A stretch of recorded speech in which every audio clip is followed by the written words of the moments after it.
하나님의 열심 16과 사도 바울 그러나 내가 긍휼을 입은 까닭은. 이번 장에서는 바울에 대해 살펴보고자 합니다. 바울을 제대로 알지 못하면 신약 성경을 이해하기 어렵습니다. 사도행전의 많은 부분이 바울에 대한 이야기이고 신약 성경에 나온 서신서 대부분을 바울이 썼기 때문입니다. 성경을 살펴볼 때 그것이 사실에 대한 기록이라는 것을 기억하는 것 못지않게 그것을 기록한 사람을 염두에 두는 것이 중요합니다. 이를테면 복음서는 마태, 마가, 누가, 그리고 요한이 기록하였는데 이들은 어떠한 마음으로 예수님의 행적을 기록하였을까요? 물론 감격이나 시열 같은 것이 동기로 작용했을 수 있습니다. 그러나 그보다 더 중요한 동기는 그때는 몰랐다 하는 깨달음이었을 것입니다. 그때 제자들은 몰랐습니다. 그러니 예수님이 잡히실 때 다 도망가 버렸던 것입니다. 복음서의 마지막 대목에 가면 제자들이 도망간 내용이 나옵니다. 예수님의 공생애 동안 그분과 늘 함께 다녔던 제자들이 말입니다. 그들은 예수님을 잘 알고 있다고 생각했겠지만 예수님이 가시는 길이 자기들이 기대했던 것과 너무도 다르다는 것을 알게 되자 전부 예수님을 버리고 도망칩니다. 이건 아니다 하고 도망갔던 것인데 나중에 부활하신 주님을 만나 뒤집어집니다. 부활하신 예수님을 만난 다음에 비로소 그분이 하신 말씀의 의미를 깨닫게 됩니다. 아, 그때 그래서 그렇게 말씀하신 거였구나. 바울의 경우도 마찬가지라고 할 수 있습니다. 아니, 이들보다 더한 경우라고 말해야 맞을 것입니다. 신약 성경을 기록한 사도들도 그렇고 또 사도 바울도 마찬가지고 예수님에 대해서 온전히 알았기 때문에 예수님을 온전히 믿고 따른 것이 아니라 온전히 알지 못했어요. 그래서 예수님이 잡히시던 날에 다 도망갔고 베드로는 3번 부인했고 사도 바울 역시 예수님을 믿는 자들을 핍박하고 그런데 부활하신 예수님을 만나고 그들이 비로소 예수님이 어떠한 분이신지 그분이 하셨던 말씀의 의미가 무엇인지를 하나씩 깨닫게 되고 그때부터 새롭게 되었다라는 거예요. 이건 중요해요. 우리가 먼저 예수님을 안 것이 아니라 예수님이 은혜 가운데 우리로 하여금 예수님을 알게 하고 믿게 하셨다. 우리의 의지보다 예수님의 은혜가 그분의 공로가 먼저라는 거예요. 구원도 마찬가지고 예수님에 대한 믿음도 마찬가지고 그러한 것을 중점적으로 볼 거예요. 우리가 사도 바울을 위대하게 보지만 다른 사도 베드로도 마찬가지지만 그들이 처음부터 그런 사람이 아니었다라는 거예요. 하나님이 예수님이 그들을 그렇게 만드셨다라는 것. 그리고 그 하나님이 지금도 우리 가운데 역사하시고 우리의 하나님이고 우리의 아버지가 되신다는 사실, 이 부분을 계속해서 하나님의 열심에서 강조하고 있는 거예요. 내가 전에는 박해자요 폭행자였으나 사도행전 9장을 봅시다. 사울이 주의 제자들에 대하여 여전히 위협과 살기가 등등하여 대제사장에게 가서 다메섹 여러 회당에 가져갈 공물을 청하니 이는 만일 그 도를 따르는 사람을 만나면 남녀를 막론하고 결박하여 예루살렘으로 잡아오려 함이라. 사울이 길을 가다가 다메섹에 가까이 이르더니 호련히 하늘로부터 빛이 그를 둘러 비추는지라. 땅에 엎드려져 들음에 소리가 있어 이르시되 사울아 사울아 내가 어찌하여 나를 박해하느냐 하시거늘 대답하되 주여 누구시니이까. 이르시되 나는 내가 박해하는 예수라. 너는 일어나 시내로 들어가라. 내가 행할 것을 내게 이를 자가 있느니라 하시니 같이 가던 사람들은 소리만 듣고 아무도 보지 못하여 말을 못하고 서 있더라. 사울이 땅에서 일어나 눈을 떴으나 아무것도 보지 못하고 사람의 손에 끌려 다메섹으로 들어가서 사흘 동안 보지 못하고 먹지도 마시지도 아니하니라. 바울의 회심 이야기로 잘 알려진 말씀입니다. 하지만 주의 깊게 살펴보면 이 말씀은 바울의 회심을 다루고 있지 않습니다. 바울이 뉘우치는 것이 아니기 때문입니다. 그런데도 이 말씀의 주제를 바울의 회심으로 많이들 이해하는 것은 이 사건 이후 그가 사도가 되니 그러는 것 같습니다. 하지만 본문을 보면 바울은 회개하지 않았습니다. 뼈저린 통회의 모습도 자복하는 모습도 보이지 않았습니다.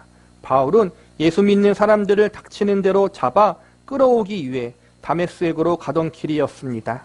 그것도 스데반을 죽음으로 내몬 다음에 이어서 말입니다. 바울은 내내 예수님의 반대편에 있었습니다. 예수님이 당신을 메시아라고 가르치고 기적을 일으키는 자리에 바울도 한 번쯤 와서 구경해 본 적 있었을지 모릅니다.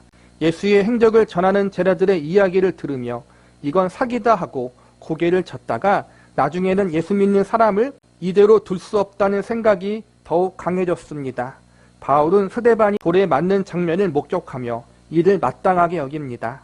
아니, 스데반의 죽음이 바울의 열심을 더욱 자극했던 것일까요?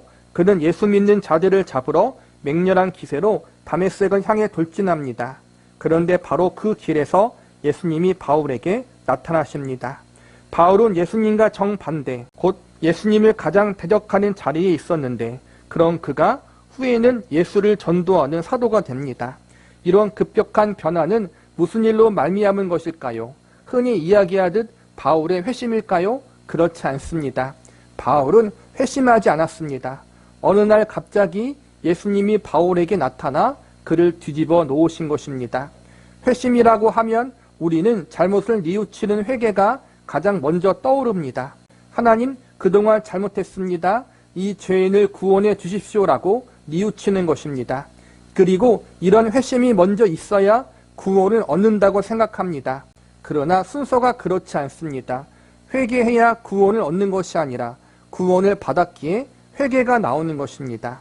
이것이 바울에게서 가장 극적으로 드러납니다. 바울은 설계가 등등하여 예수 믿는 자들을 잡으러 가다가 어느 날 갑자기 예수로 말미암아 뒤집어집니다. 그가 회개해서가 아니라 예수님이 돌연히 바울에게 나타나신 것입니다. 바울에게는 주님, 여태껏 제가 잘못했습니다와 같은 뉘우침이 없었습니다. 예수님이 바울 앞에 나타나 그를 뒤집어 버립니다. 앞서 언급한 사도행전 9장을 머릿속에 떠올려 보면 이런 장면이 그려집니다. 예수님에게 심껏 박치기한 바울은 정반대쪽으로 세게 튕겨나갑니다. 이제까지 바울은 예수님에게 돌진해 왔습니다. 여기서 마침내 예수님을 한번 치받으며 반항합니다. 이것이 다메섹 도상의 바울이었습니다.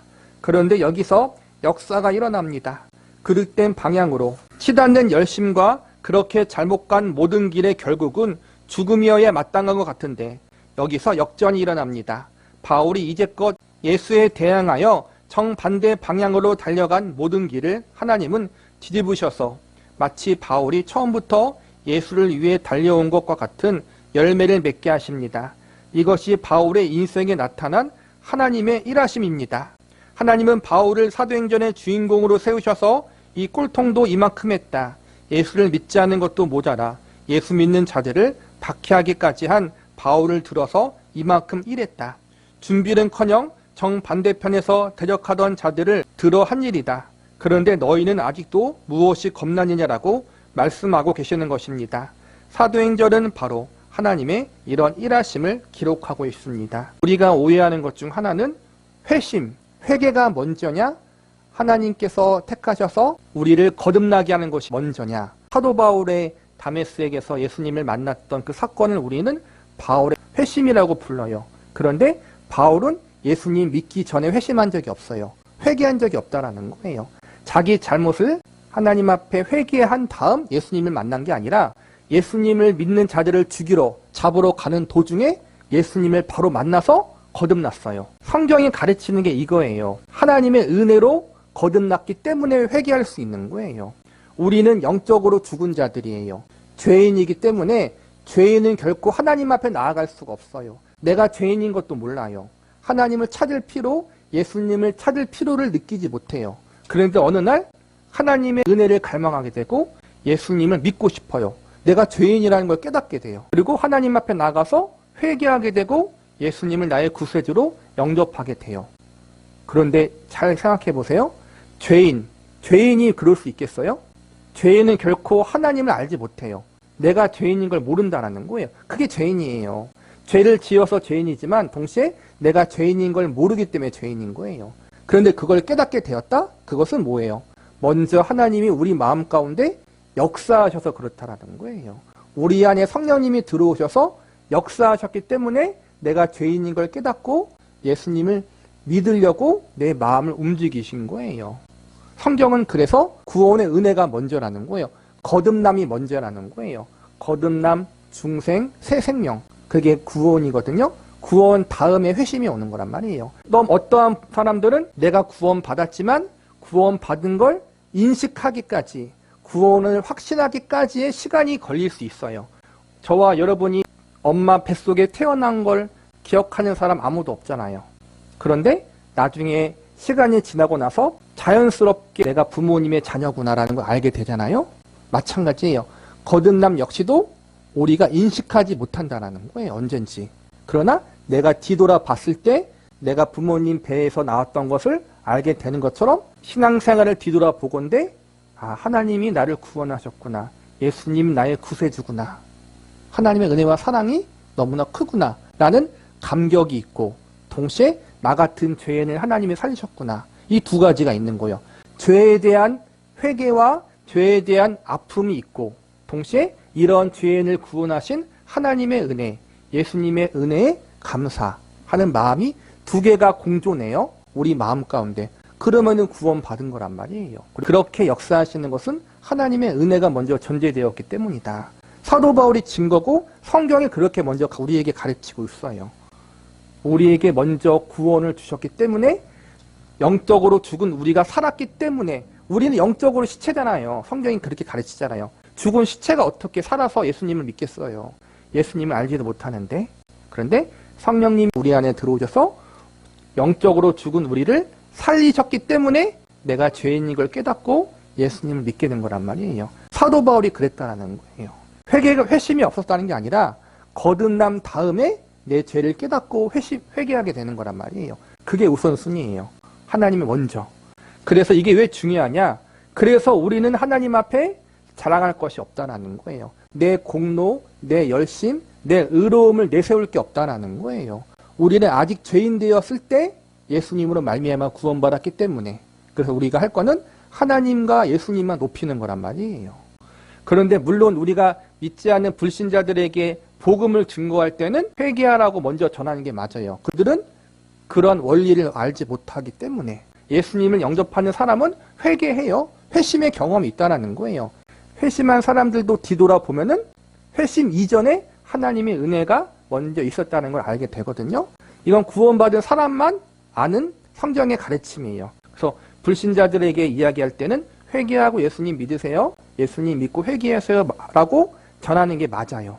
그러나 믿는 우리들은 성경에서 먼저 은혜가 먼저고 구원이 먼저라는 사실을 알고 있어야 된다는 거예요. 그러니 바울을 축켜 세워 본받으려고 하지 마십시오. 아직도 바울을 위대한 사도로만 알고 있습니까? 바울의 자기 증언을 한번 읽어보십시오. 바울은 자신이 죄인 중에 괴수라고 말합니다. 나를 능하게 하신 그리스도 예수 우리 주께 감사함은 나를 충성되이 여겨 내게 직분을 맡기심이니 내가 전에는 비방자요 박해자요 폭행자였으나 도리어 긍휼을 입은 것은 내가 믿지 아니할 때 알지 못하고 행하였습니다. 우리 주 은혜가 그리스도 예수 안에 있는 믿음과 사랑과 함께 넘치도록 풍성하였도다. 믿보다 모든 사람이 받을 만한 이 말이요 그리스도 예수께서 죄인을 구원하시려고 세상에 임하셨다 하였도다. 죄인 중에 내가 개수니라. 그러나 내가 긍휼을 입은 까닭은 예수 그리스도께서 내게 먼저 오래 참으심을 보이사 후에 주를 믿어 영생 얻는 자들에게 본이 되게 하려 하심이라. 이 고백은 바울이 애써 겸양의 태도로 자신을 낮추며 하는 말이 아닙니다. 예수를 만난 후 깨달은 적나란 자기 이해를 담고 있는 고백인 것입니다. 나는 전에 비방자요 박해자요 폭행자였다. 그런데 이런 나를 하나님이 긍휼히 여겨주셨다. 죄인의 우두머리인 나를 불러 하나님이 당신의 은혜를 담으셨다. 아무것도 모르는 나를 들어 이만큼 일하셨다. 하나님이 나 같은 사람을 세워 일하신 것은 예수가 죄인을 구원하러 오셨음을 알게 하려고 하신 것이다. 나를 들어 구원의 본으로 삼고자 하신 것이다 하는 고백입니다. 이 고백처럼 바울은 하나님의 긍휼을 입은 사도가 됩니다. 그의 의지나 이해와는 무관하게 철저하게 하나님 편에서 시작된 일입니다. 바울은 예수를 반대하는 일에 저돌적으로 뛰어들었을 뿐인데 하나님이 홀로 당신의 은혜를 바울에게 담아내신 것입니다. 비유하자면 사람을 해치려고 트럭에 폭탄을 가득 싣고 갔는데 도착해서 열어보니 맛있는 음식이 잔뜩 실려있는 셈입니다. 하나님의 열심히 그렇게 만들었습니다. 바울은 하나님의 일하심은 인간의 동의, 헌신, 작정이나 이해보다 크다는 사실을 드러내기 위해 하나님이 택하신 사람입니다. 이런 이야기를 듣고 나서도 여전히 바울은 위대해 보이고 우리는 작게만 여겨집니까? 하나님은 내가 바울하고 이만큼 일했으니 너희하고도 더 크게 일할 것이다 하고 말씀하고 계십니다. 바울만을 독보적 존재로 따로 세워 온 세계를 복음화한 인물이라고 뛰어놀 필요 없습니다. 바울에게도 하셨으니 하나님은 우리에게도 찾아오셔서 당신의 일을 이루실 것입니다. 그러니 바울 하나만 붙들지 마십시오. 바울은 이 일의 시작이며 본보기일 뿐입니다. 베드로, 요한, 스데반, 바울 이렇게 나열한 다음 자기 이름을 그 뒤에 써 넣으십시오. 이것이 사도행전입니다. 바울은 이 일의 모범이자 본보기로 세워졌습니다. 하나님은 바울을 세워 구원의 커트라인, 은혜의 커트라인을 보이고 계십니다. 그 누구도 바울보다 더 바닥일 수 없습니다. 바울의 사역은 최악의 조건 속에서 내가 이룬 일이다.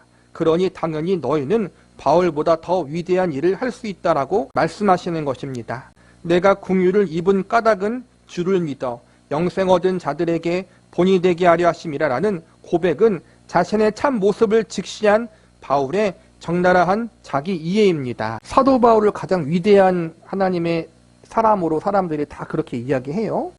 물론 당연히 위대한 사도예요. 그런데 그렇게 되기까지는 사도 바울의 열심, 그보다 하나님의 은혜와 그분의 열심이 더 크게 먼저 작용했다는 사실을 기억하라는 거예요.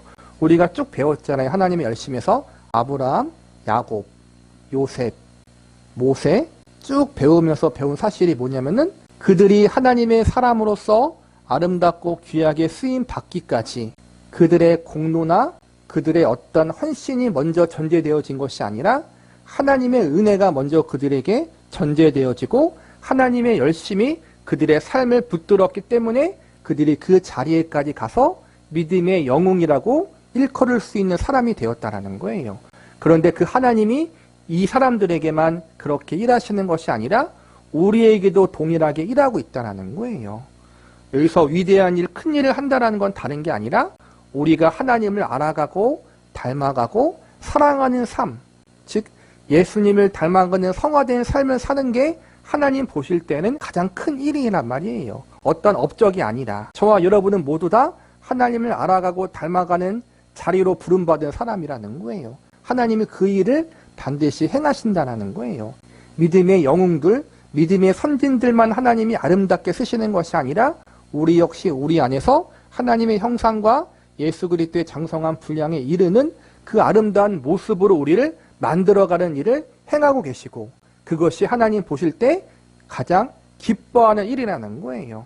하나님은 대기업 회장이 아니에요. 우리를 불러서 일 시켜 먹기 위해 부른 것이 아니라 하나님이 아버지잖아요. 당신 아버지가 자녀에게 기업을 물려주기 위해서 대기업 총수들의 2세, 3세, 4세 보면은 갈수록 망나니들이 많아지잖아요. 그렇죠? 하나님은 그걸 원치 않으셔요. 창조주 하나님, 천국의 왕, 이 세상을 다스리시는 그분이 천국이라는 기업을 우리에게 물려주셔야 되는데 우리가 그렇게 망나니가 되면 안 되잖아요. 그래서 하나님은 하나님의 백성답게 천국을 기업으로 물려받는 후계자로서 우리를 상속자로 부르셨기 때문에 우리의 믿음과 인격이 우리의 아버지이신 하나님을 꼭 닮은 존재로 만드시는 일을 행하시는데 그 일을 천국에서 행하시는 것이 아니라 이 땅에서 행하시는 거예요. 이 땅에서 하나님이 우리를 구원하사 이제는 하나님 아버지를 닮아가는 천국의 상속자로서 합당한 존재로 우리를 만들어 가시는 일을 계속해서 행하고 있는 거예요. 그게 하나님이 가장 기뻐하시는 일이고 가장 중요한 일이고 영광스러운 일이란 말이에요. 그 일에 앞서간 믿음의 선진들 아브라함, 야곱, 요셉, 모세, 베드로, 사도 바울도 그렇게 부름받았고 우리도 또 동일하게 그 일로 먼저 부름받았다라는 거예요. 야곱에서도 배웠잖아요. 꼴통 야곱. 얼마나 야곱이 꼴통이었어요. 사도 바울도 마찬가지라는 거예요. 예수 믿는 자를 죽이려고 잡으려고 그렇게 다녔던 스데반이 죽을 때 사도 바울이 앞장섰어요. 그런 자를 하나님이 부활하신 예수님으로 말미암아 변화시켜서 하나님의 사람으로 만드셨다면 우리 역시도 그 하나님의 열심과 은혜로 충분히 변화되어질 수 있고 새롭게 되어질 수 있고 성숙하게 되어질 수 있다는 거예요. 그 일을 하나님이 주도권을 가지고 우리의 삶 가운데 이루신다는 거예요.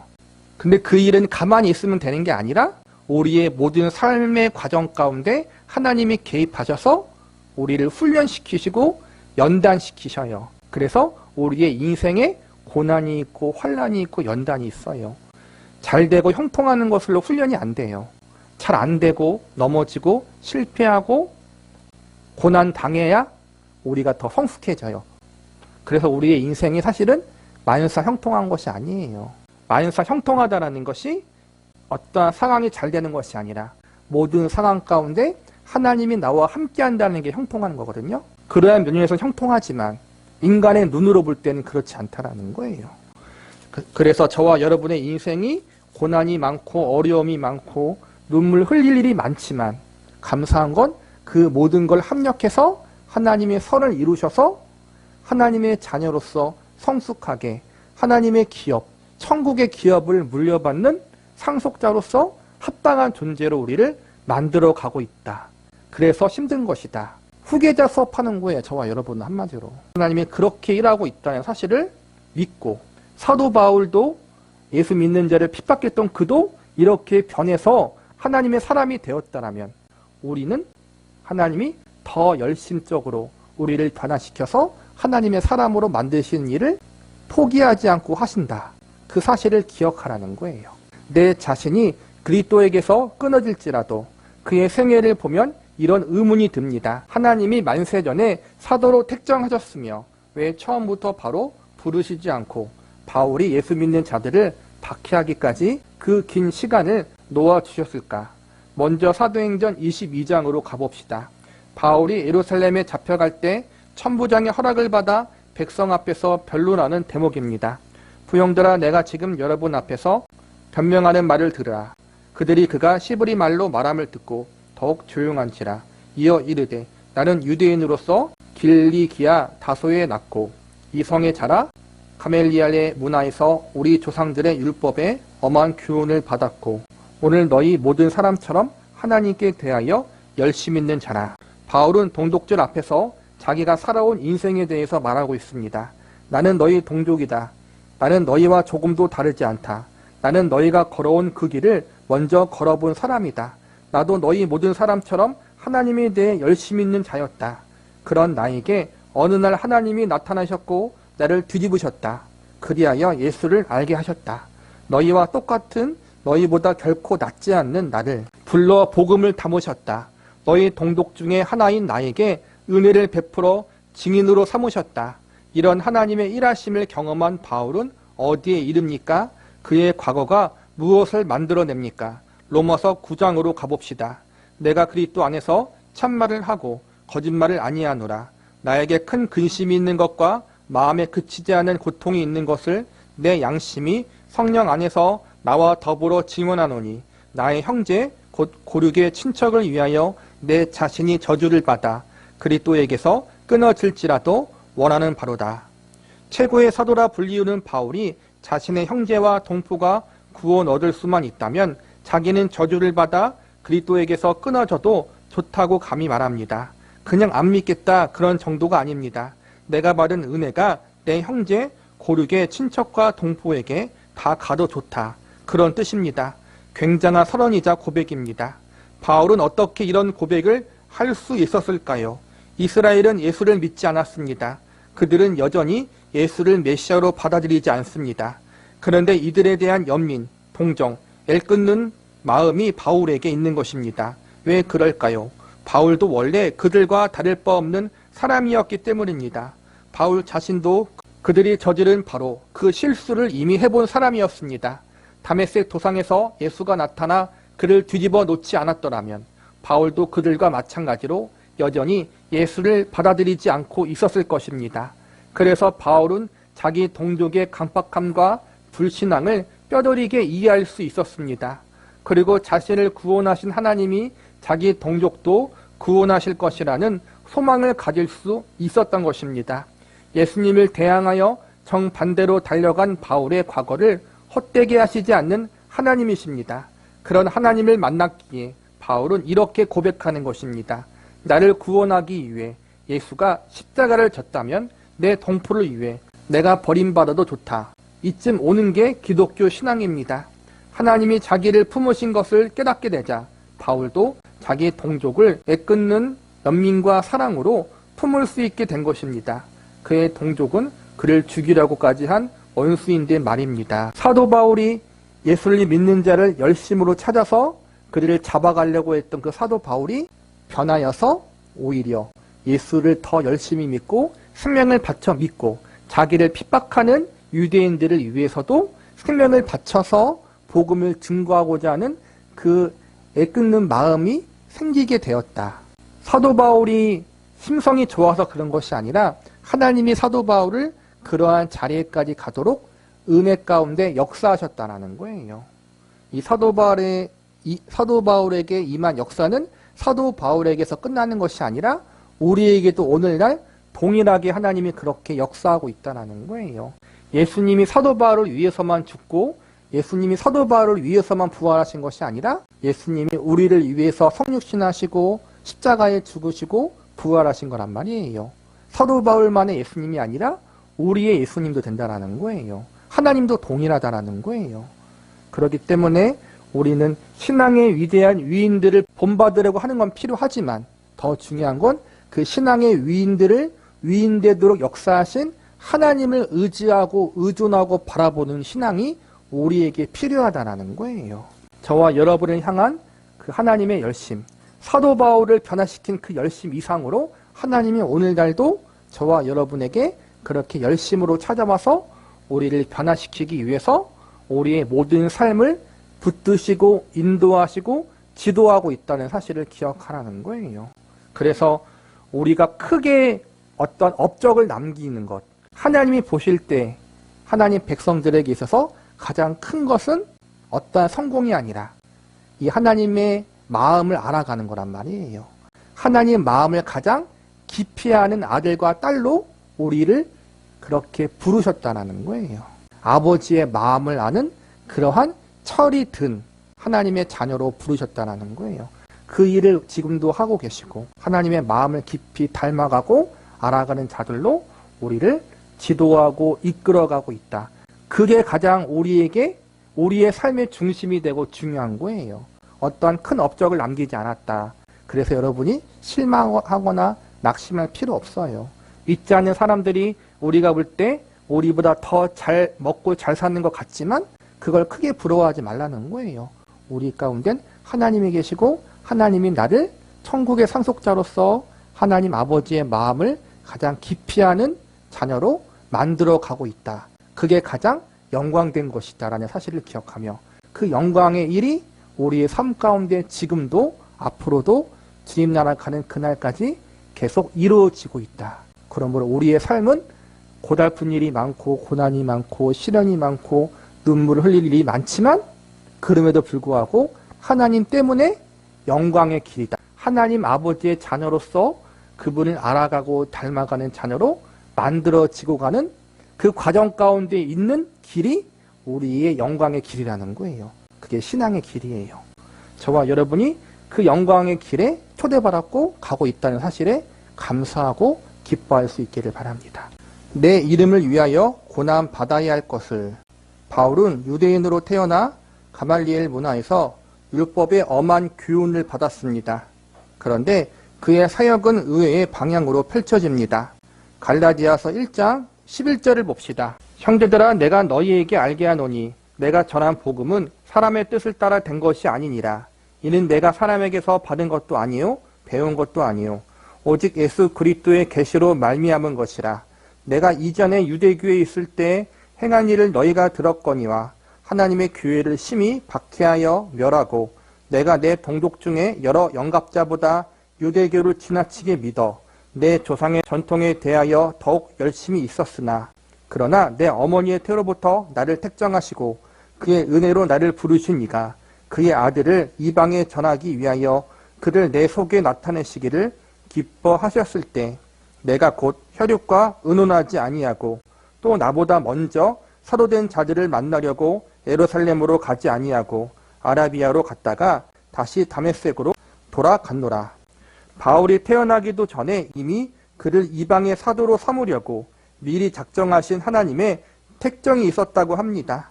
하나님이 이방의 복음을 전할 사도로 만세 전에 바울을 택하셨다면 그를 어느 나라 사람으로 태어나게 하는 것이 제일 나았을까요?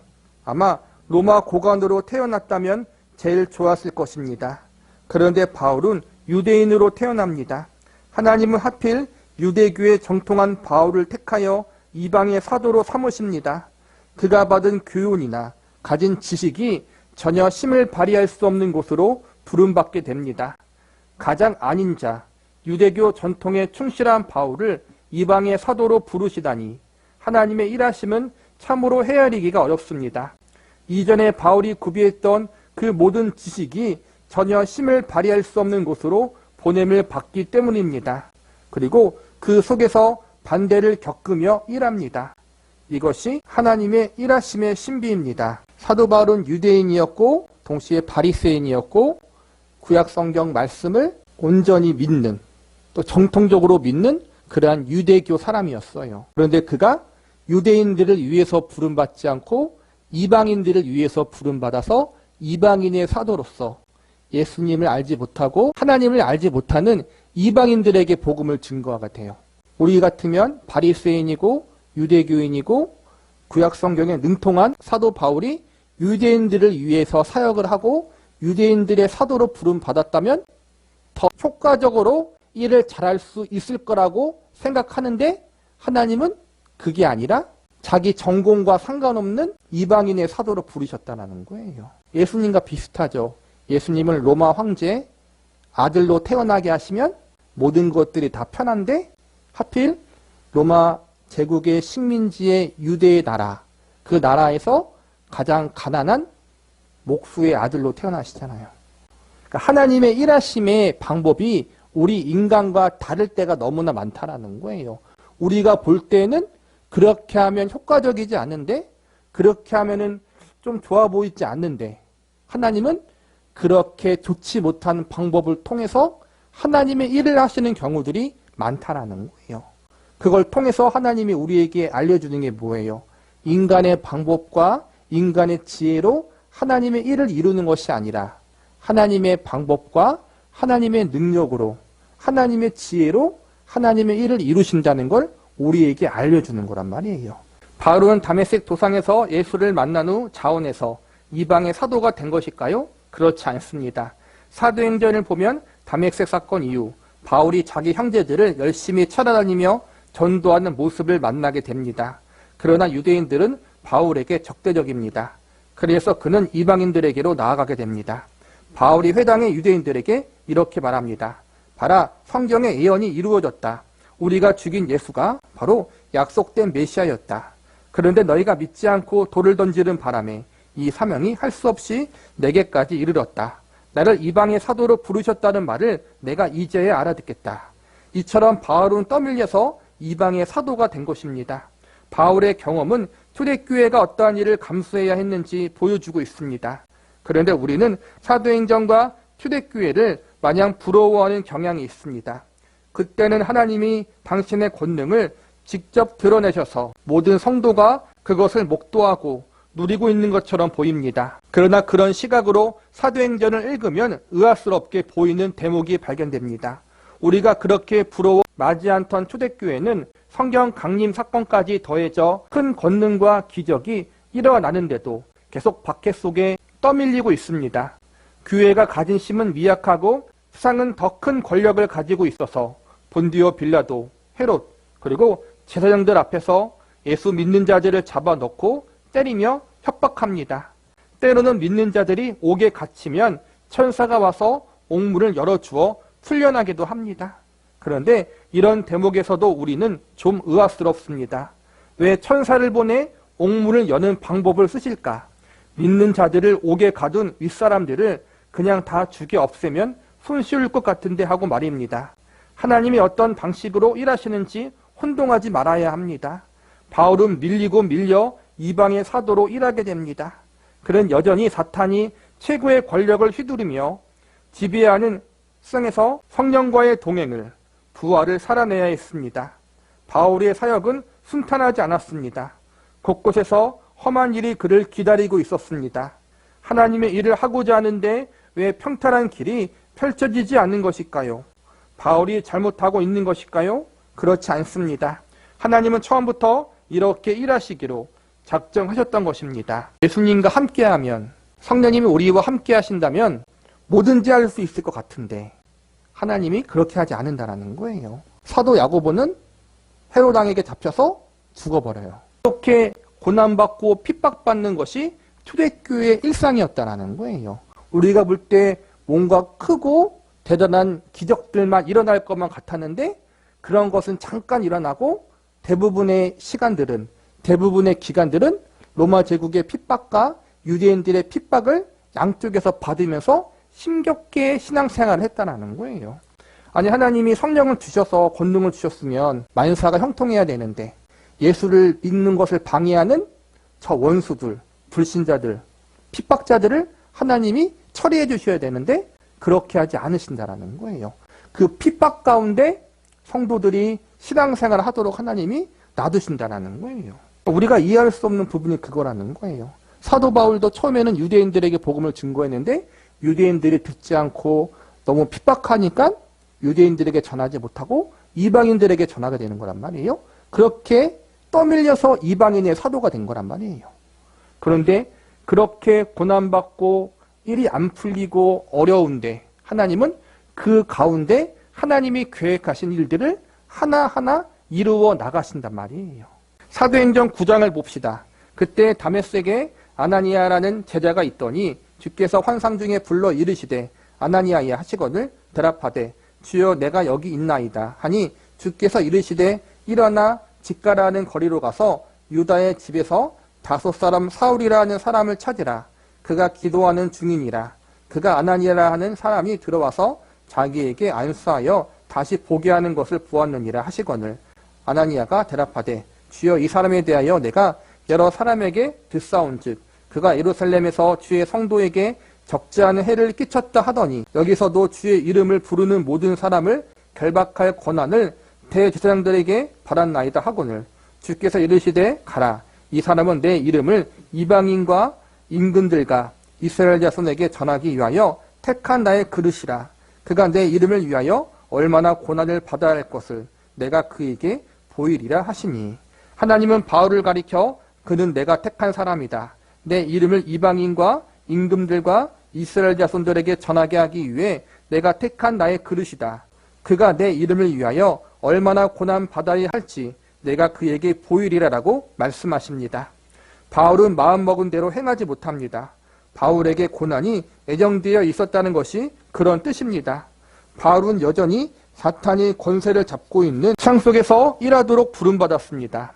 바울은 예수님의 이름을 이방인과 임금들과 이스라엘 자손에게 전하기 위해 하나님이 택하신 사도지만 그를 기다리고 있는 것은 고난이었습니다.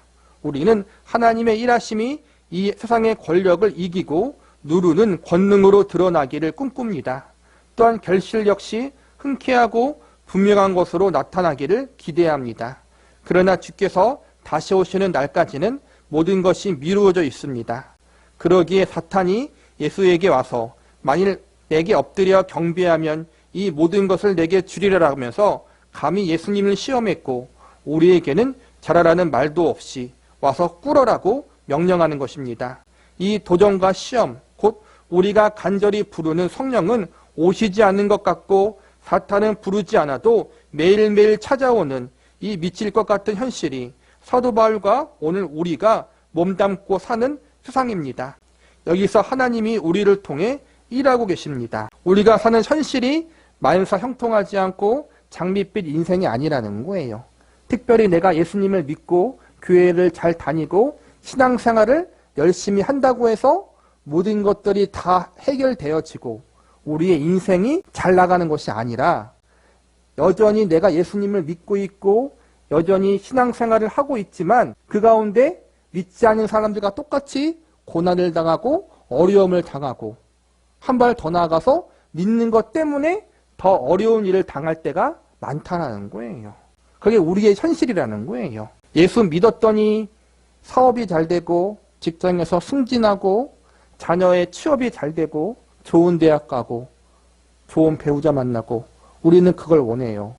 예수님이 인생의 정답이다. 모든 문제의 해결 열쇠다. 근데 우리가 신앙생활을 하면서 알게 되는 게 뭐냐면은 내가 예수님을 믿는데 여전히 고난당하고 있고 내 인생의 문제가 해결되지 않고 있다는 것을 발견하게 돼요. 그래서 때로는 믿음의 회의가 들어요. 시험에 들기도 하고 낙심하기도 하고 때로는 교회를 떠나가기도 해요. 그런데 중요한 건 하나님이 그 속에서 예수님이 그 가운데 우리와 함께 하시고 고난 중에 있고 인생의 문제가 해결되지 않은 그 삶 속에서 찾아오셔서 우리를 붙드시고 이끌어 가시고 그 가운데에서 우리를 향한 하나님의 뜻을 이루어 나가신다라는 거예요.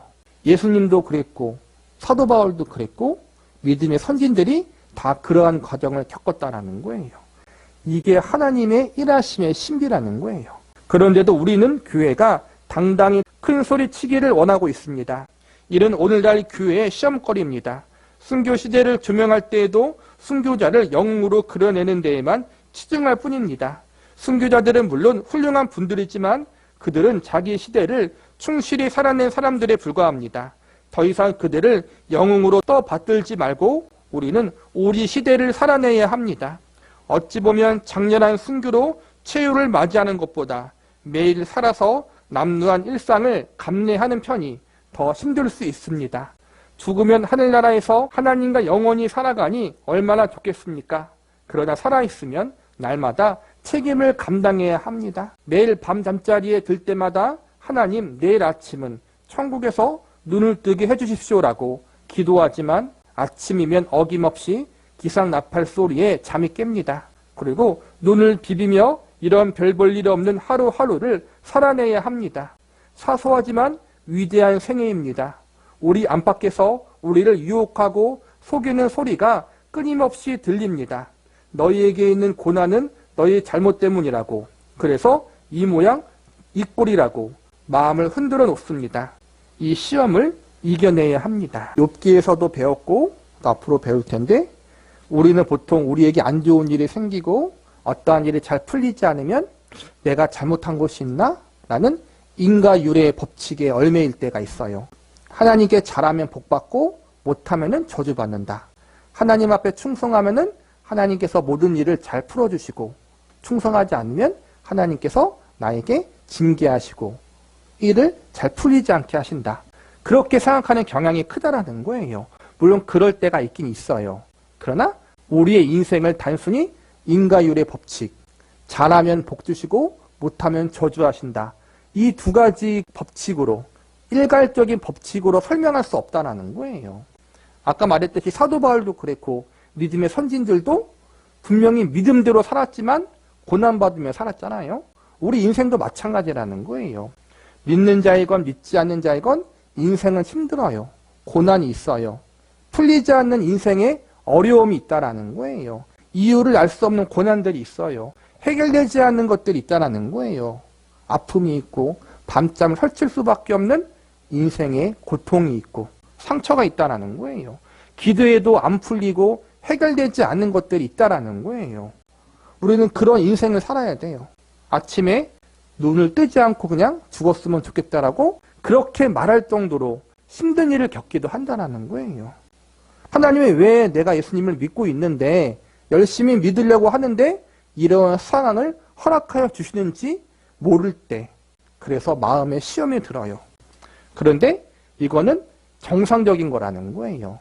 누구나 그렇게 겪는 것이고 앞서간 믿음의 선배들도 그런 일을 겪었다라는 거예요. 우리가 그동안 잘못 생각하고 있었다라는 거예요. 예수 믿으면 모든 게 잘 된다. 마음에 영원한 평안이 있다. 물론 영적인 평안이 있죠. 그런데 현실은 고통스러울 때가 더 많잖아요. 고통스러우니까 예수님을 더 의지하려고 하고 힘들고 어려우니까 주님을 더 붙들려고 하는 것이지 그렇다고 고통이 없고 영원한 평안이 있는 건 아니잖아요. 그 가운데 몸부림치며 주님을 붙들려고 하는 것이지. 그게 우리가 싸워나가야 할 인생이고 신앙이라는 거예요. 순교의 신앙도 중요하지만 여기서 방효사 목사님이 말하는 것처럼 죽으면 천국 가니까 더 좋은 거예요. 살아남은 사람은 내가 천국 가는 그날까지 이 땅에서 내 책임을 다하는 삶을 살아야 해요. 그게 힘들다라는 거예요.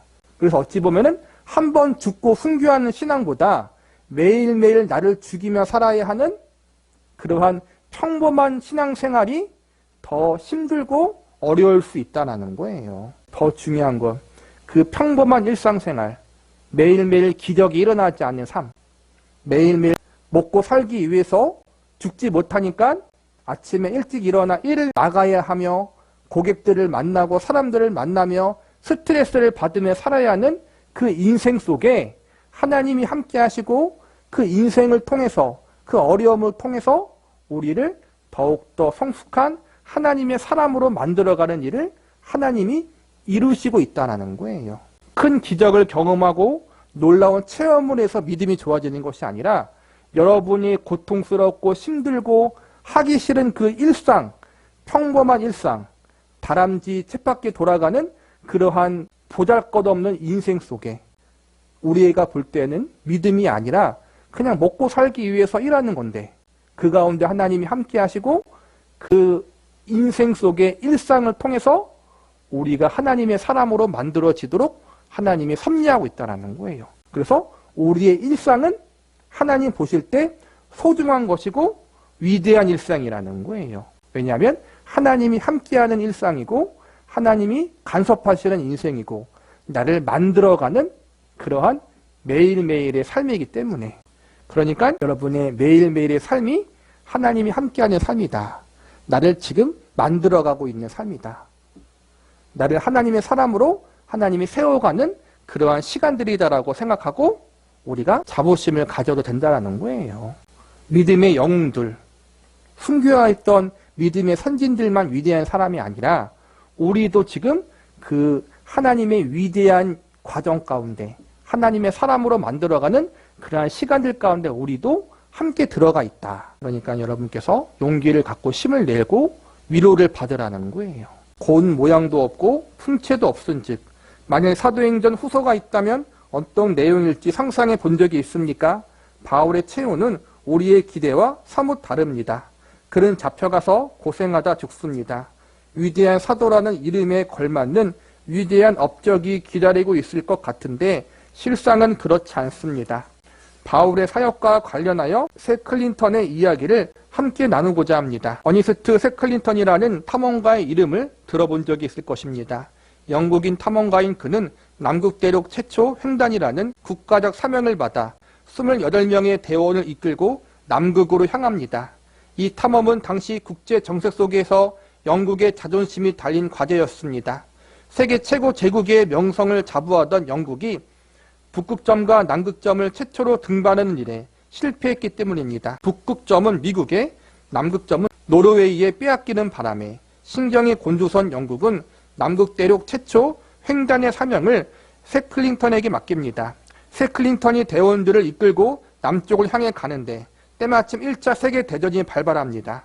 새 클린턴은 영국 정부의 귀한 의사를 타진해보지만 당신들의 임무는 전투에서의 승리 그 이상의 가치가 있으니 임무를 완수하고 돌아오라는 답을 듣게 되어 탐험을 계속 진행합니다. 이들은 남극 대륙 앞에 자리한 마지막 항구인 사우스 조지아 섬에 도착합니다.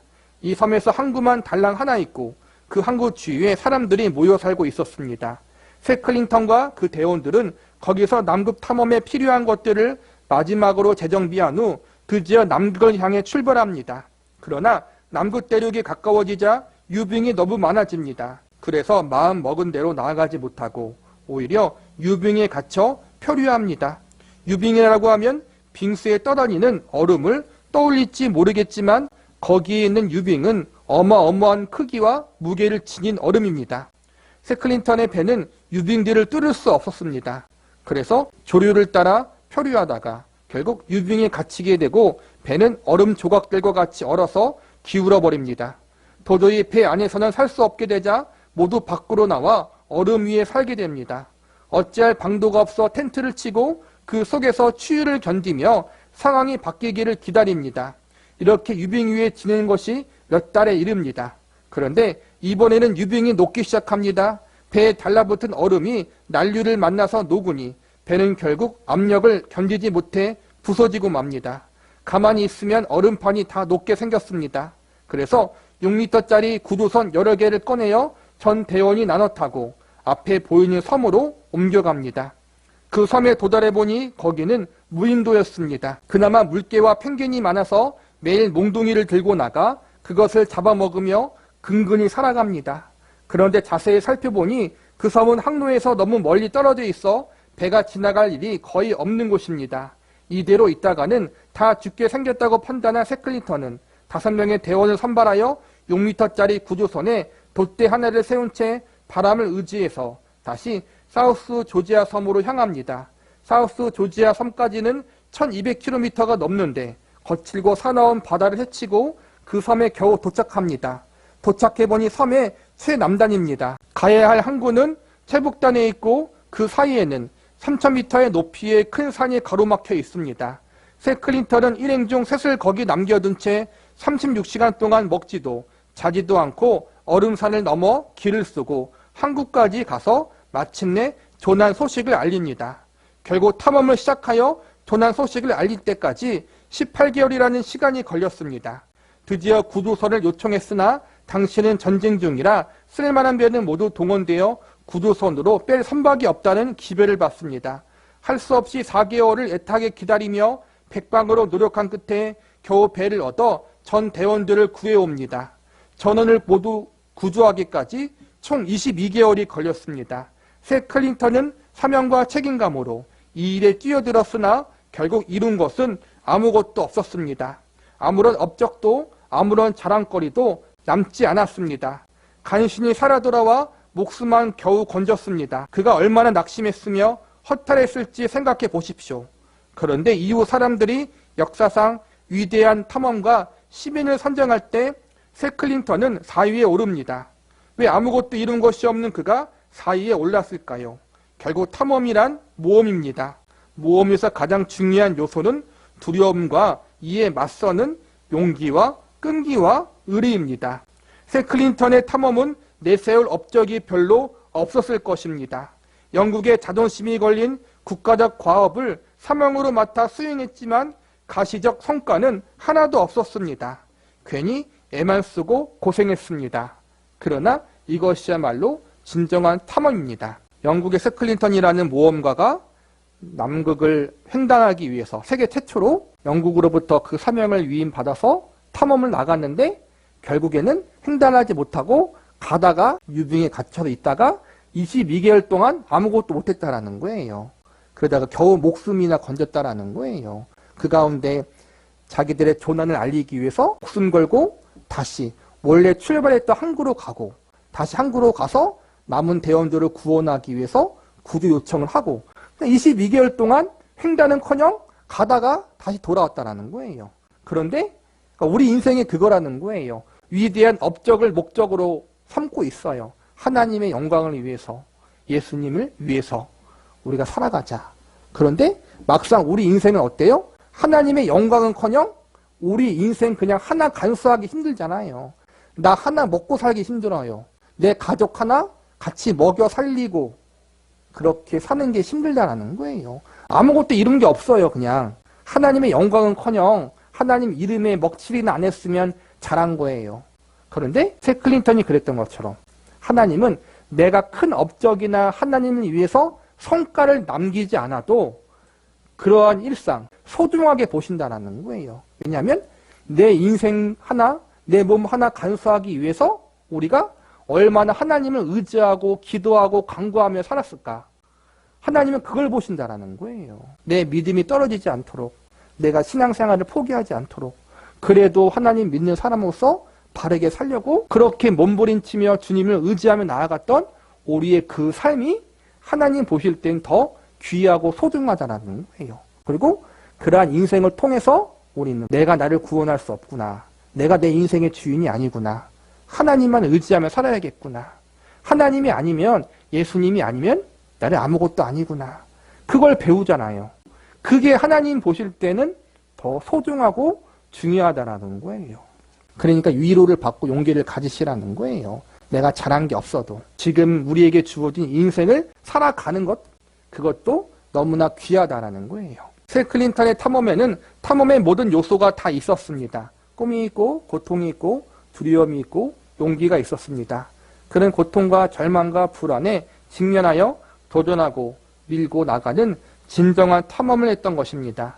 사도행전 역시 그렇게 끝납니다.